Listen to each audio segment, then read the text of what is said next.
పార్టీతోనే అభివృద్ధి సాధ్యమని శ్రీకాకుళం మున్సిపల్ మాజీ చైర్పర్సన్ అందవరపు జయంతి అన్నారు. శ్రీకాకుళం గ్రాండ్ హోటల్లో టీడీపీ రాష్ట్ర వాణిజ్య విభాగ ప్రధాన కార్యదర్శి కోరాడ హరిగోపాల్ ఆధ్వర్యంలో నిర్వహించిన శ్రీకాకుళం నగర కళింగ కోమటి ఆత్మీయ సమావేశంలో ఆమె మాట్లాడారు.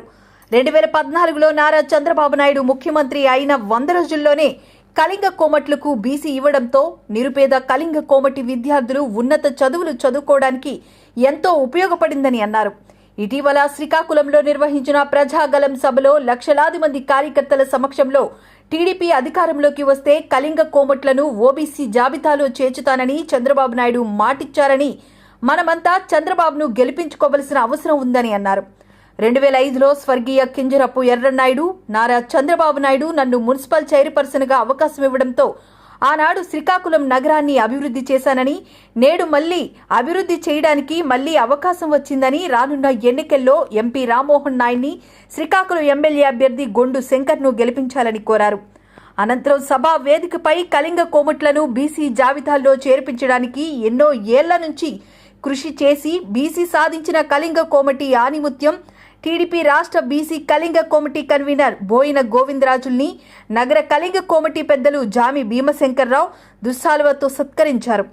అనంతరం 10th క్లాస్ ఇంటర్మీడియట్ పరీక్ష ఫలితాల్లో ఉత్తీర్ణత సాధించిన ప్రతి ఒక్క విద్యార్థులకు ఎమ్మెల్యే అభ్యర్థి గొండు శంకర్తో పాటు నగర కళింగ కోమటి పెద్దలు సాలువాతో సత్కరించి కాలేజ్ బ్యాగ్ను బహుమతిగా అందజేశారు. ఈ కార్యక్రమంలో జనసేన పార్టీ శ్రీకాకుళం ఇన్ఛార్జ్ కోరాడ సర్వేశ్వరరావు, నగర Kalinga Komati working committee president Korada Ramesh, Boina Srinivasarao, Silla Srinu, Baratam Gupta, Talasu వెంకటరమణతో పాటు శ్రీకాకుళం పట్టణ కళింగ కోమట్లు పాల్గొన్నారు. 2014 సంవత్సరంలో తెలుగుదేశం పార్టీ ప్రభుత్వం అధికారంలో వచ్చిన 100 రోజులకే నాన్నగారు వరం గారు, మావయ్య గోవిందరాజులు గారు, మన కళింగ కోమటి పెద్దలందరూ కూడా చాలా మంది వివిధ స్థాయిలో ఉన్న వాళ్ళందరూ కూడా ఎంతో కృషి చేసి వారి మీద ప్రెజర్ తెచ్చి అధికారం వచ్చిన 100 రోజుల్లోనే మన బీసీ కేటగిరీలో జాబితాలో మనకు చేర్చడం జరిగింది. ఆ రకంగా ఎంతో మంచి ఉన్నతమైనటువంటి విద్యా సంస్థల్లో మన పిల్లలకి సీట్స్ వచ్చాయి, మంచి ఉద్యోగాలు తెచ్చుకున్నారు. ఇవాళ మనందరి జీవితాల్లో కూడా వెలుగులు నిండినటువంటి పరిస్థితి మనం చూసాం. అదే పరిస్థితి ఇవాళ ప్రజాగలం మీటింగ్ లో గౌరవ నారా చంద్రబాబు నాయుడు గారు వచ్చినప్పుడు మళ్ళీ మన సామాజిక వర్గాన్ని ఓబీసీలో చేర్చడానికి తప్పకుండా నేను ప్రయత్నం చేస్తానని ఆయన మనకి హామీ ఇవ్వడం జరిగింది. ఎంపీ రామ్మోహన్ నాయుడు గారి సారథ్యంలో మరి ఆయన మన శ్రీకాకుళం నియోజకవర్గం కూటమి అభ్యర్థి శంకర్రావు గారు, అలాగే నారా చంద్రబాబు నాయుడు గారు, నరేంద్ర మోడీ గారు, వీరందరి తాలూకా సహకారంతో తప్పకుండా మనకి ఓబీసీలో కూడా మనకి స్థానం చేయగలిగితే ఇంకా మన పిల్లలందరికీ కూడా మంచి ఉజ్వల భవిష్యత్తు ఉంటుంది. ఎడ్యుకేషన్ పరంగా కాదు, ఉద్యోగ పరంగా కాదు, అన్ని విషయాల్లో కూడా మనం ముందుకు వెళ్ళడానికి అవకాశాలు ఉంటాయని అందరి మనసులో ఇవాళ అభిప్రాయం. ఈ రోజు 2005 సంవత్సరంలో కూడా నారా చంద్రబాబు నాయుడు గారు, స్వర్గీయ కింజరపు ఎర్రన్నాయుడు గారు ఆవేళ మా కుటుంబానికి, మన సామాజిక వర్గానికి గౌరవం ఇచ్చి నాకు స్థానికంగా మున్సిపల్ చైర్పర్సన్ గా చేయడానికి అవకాశం ఇచ్చారు. ఆ రోజు మనం ఎన్నో అభివృద్ధి కార్యక్రమాలు చేసుకున్నాం.